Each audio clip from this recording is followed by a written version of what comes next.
Hello guys, magandang araw sa inyong lahat. Luzon, Visayas, Mindanao, kahit sang panig man ng mundo guys, kung saan ka man nanonood. Ang video na ito tungkol sa mga road rage. Kasi sa panahon ngayon guys, grabe lumalala ang road rage. Sobrang mainitin ang ulo nila. Bakit kaya guys? Bakit sa kanilang pag-init ng ulo ano tuloy yung mga lisensya nila, naalis ang lisensya. Kaya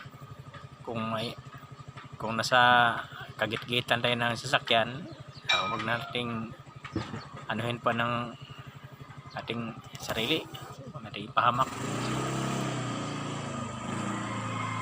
Kasi sa sobrang hirap magkuha ng lisensya, sa HODN pa lang ilang buwan na bago mag-renew. Pag nag-renew, ilang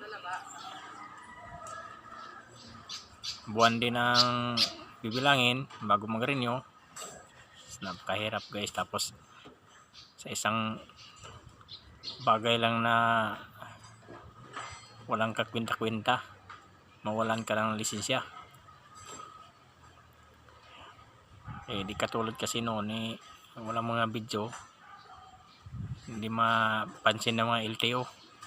Ngayon ultimo magbabasura, yung mga nangalakal ng basura may mga cellphone na kaya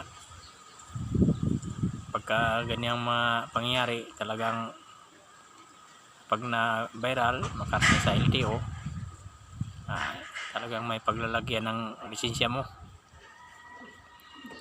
Ingatan natin, pag may lisensya tayo, ingatan natin. Napakahirap mag drive ng walang lisensya. Kaya pagka karoon tayo ng lisensya, lahat ng pag-ingat gawin natin, lahat ng pasensya sa kalsada gawin natin. Kung may katulad ng sagi-sagi, pag-usapan yan sa kung sinong may kasalanan. Lalo na kung may mga traffic enforcers naman, pamahala na sa nila, sila na magdesisyon kung sinong may kasalanan.